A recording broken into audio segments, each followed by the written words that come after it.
میرے معزز اسٹوڈنٹس، آج آپ کے اسکول میں یہاں آنا ہوا ہے، بڑی خوشی ہوئی ہے۔ آپ میں سے ہر بچہ مستقبل میں اپنے آپ کو ایک پلیٹ فارم پہ دیکھنا چاہتا ہے۔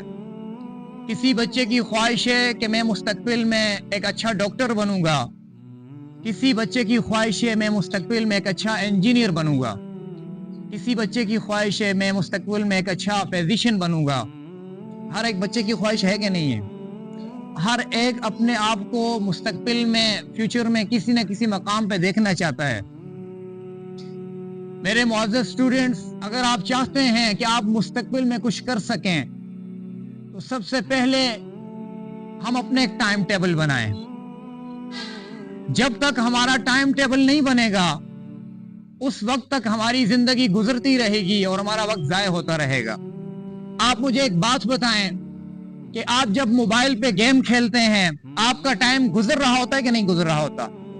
ٹائم پھر بھی آپ کا گزر رہا ہوتا ہے، اور اسی ٹائم کو جو آپ نے آدھا گھنٹہ گیم کھیلی ہے یا آپ نے موبائل فون سکرین پہ اپنا ٹائم ضائع کیا ہے، اسی ٹائم کو آپ اگر سٹڈی میں گزار دیتے، اپنی کوئی بک سٹڈی کر لیتے، اس کی کتاب کھول لیتے، ٹائم آپ کا پھر بھی گزرنا تھا کہ نہیں گزرنا تھا؟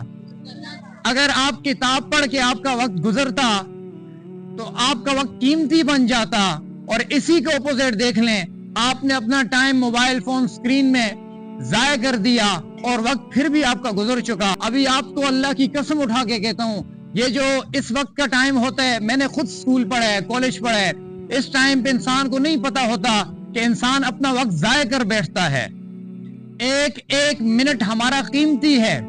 آپ ہسٹری اٹھا کر دیکھیں، ایک وقت میں مسلمان کا بہت بڑا نام ہوا کرتا تھا، سب سے بڑا فزیشین مسلمان تھا، سب سے بڑا میتھمیٹیشین مسلمان تھا، کیمسٹری کا فادر مسلمان کے نام سے جانا جاتا تھا۔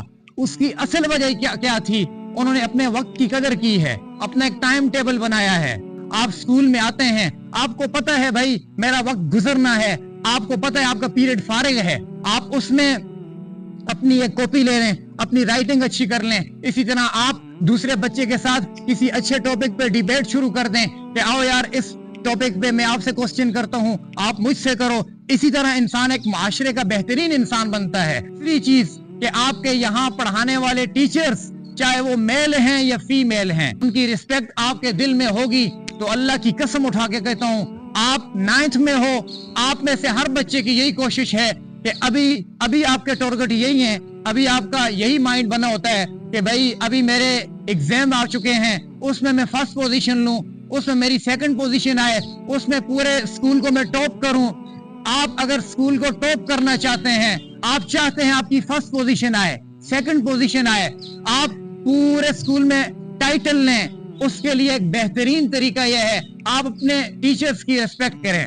اگر اساتذہ کی دعائیں ساتھ ہوں گی، اللہ آپ کو اسکول میں بھی کامیاب فرمائیں گے، اور آگے آپ کی جو آنے والی فیوچر میں زندگی ہے اس میں ہر بچے کی یہی کوشش ہے میں ڈاکٹر بن جاؤں، میں انجینئر بن جاؤں۔ آپ اپنے والدین کی قدر کریں۔ میں اللہ کی قسم اٹھا کے کہتا ہوں، آپ کو نہیں پتا کہ آپ جب اپنے والدین کو، اپنی امی کو کہتے ہو کہ مجھے کتاب کی ضرورت ہے، مجھے بک کی ضرورت ہے، مجھے اتنے پیسے اسکول میں لے کے جانے ہیں، مجھے میرے شوز نہیں ہے، مجھے شوز کی ضرورت ہے، آپ کے والدین آپ کو آگے سے کچھ بھی نہیں کہتے۔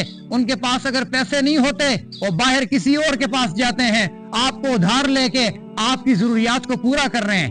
آپ کو یونیفارم انہوں نے لے کے دے دیا، آپ کی ڈریسنگ کر لی، آپ کو شوز لے کے دے دیے، آپ کو بیگ لے کے دے دیا، آپ کو پینسلیں لے کے دے دی، سب کچھ آپ کے لیے کر لیا۔ اگر آپ یہاں پر آ کر اپنا ٹائم ویسٹ کریں، کلاس میں بیٹھ کر، ٹائم تو ویسے بھی گزرنا ہے، پیریڈ میں محنت نہ کریں، آپ اپنے ساتھ بھی دھوکہ کرنے ہیں، اپنے والدین کے ساتھ بھی دھوکہ کریں گے اور اپنے ٹیچر کے ساتھ بھی دھوکہ کریں گے، اور سب سے بڑا دھوکہ اپنی ذات کے ساتھ ہے۔ کل کو آپ کسی جاب کے لیے جائیں گے، فیوچر میں کہیں بھی جائیں گے، آپ کامیاب نہیں ہو سکیں گے۔ اگر ٹیچر کی دعائیں آپ کے ساتھ ہوں گی، اور ریسپیکٹ کا سب سے بہترین طریقہ یہ ہے، آپ کے ٹیچر نے آپ سے کوئی چیز مانگی ہے، آپ 2 ہاتھوں سے پکڑ کے دو۔ ٹیچر وہ بھی انسان ہے، اس کو بھی غصہ آتا ہے، کبھی ٹیچر مار دیتا ہے، کبھی غصہ کر لیتا ہے، کبھی اس کو مائنڈ نہ کرنا، اس کو برداشت کر لو۔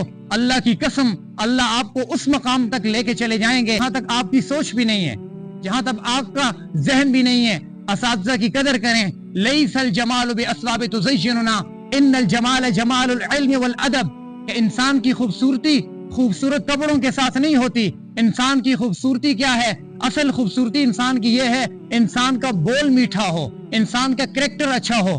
اپنے ٹیچر کے ساتھ بات کر رہا ہوں، میرا لہجہ کیا ہے؟ میں گھر میں جاتا ہوں، اپنے والدین کے ساتھ بات کرتا ہوں، میرا لہجہ کیسا ہے؟ میں کہیں کڑے انداز سے بات تو نہیں کر رہا. حضور علیہ السلام کے پاس ایک شخص آیا کہ یا رسول اللہ، فلاں بستی میں ایک عورت ہے، ساری رات نوافل پڑھتی ہے، صبح تہجد پڑھتی ہے، سارا دن روزہ رکھتی ہے، جب بھی کسی سے بات کرتی ہے بدتمیزی کے ساتھ بولتی ہے، جب بھی کسی سے بولتی ہے منہ چڑھا کے بولتی ہے. میرے نبی نے فرمایا لا خیر فیہا ہی من اہل النار، وہ جہنمی عورت ہے جس کا کریکٹر ہی اچھا نہیں ہے، جس کا بول ہی اچھا نہیں ہے. آپ اپنے بول کو میٹھا بنائیں، اپنے ٹیچر کے ساتھ ادب کے ساتھ احترام کے ساتھ. ٹیچر جو بات بھی کہے، آپ کے ٹیچر آپ کو کہتے ہیں بیٹا یہ آپ کا ہوم ورک ہے، آپ نے کر کے آنا ہے، آپ کی ذمہ داری بن جاتی ہے، آپ اس پہ عمل کرو، گھر میں جا کے محنت کرو.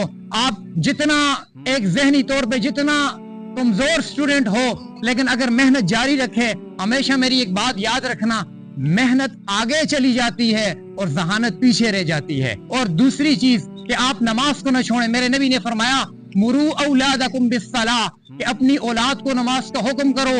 وہم ابناء 7 سنین، جب بچہ یا بچی 7 سال کا ہو جاتی ہے اس پہ نماز فرض ہو جاتی ہے. آپ میں سے کتنے بچے ایسے ہیں جو 7 سال سے اوپر ہو چکے ہیں، یا 7 سال جن کی ابھی ایج ہے، آپ پہ نماز فرض ہو چکی ہے. نماز کو نہ چھوڑیں، نماز میں اللہ سے مانگیں یا اللہ میرا ذہن کمزور ہے، میں ٹیسٹ یاد کرتا ہوں مجھے یاد نہیں ہوتا. اللہ تعالیٰ سنتے ہیں، اللہ محبت کرتے ہیں، پیار کرتے ہیں، اللہ سنیں گے، اللہ آپ کے ذہن کو تیز کریں گے، اللہ آپ کو اسکول میں کامیاب کریں گے، معاشرتی زندگی میں کامیاب کریں گے. تو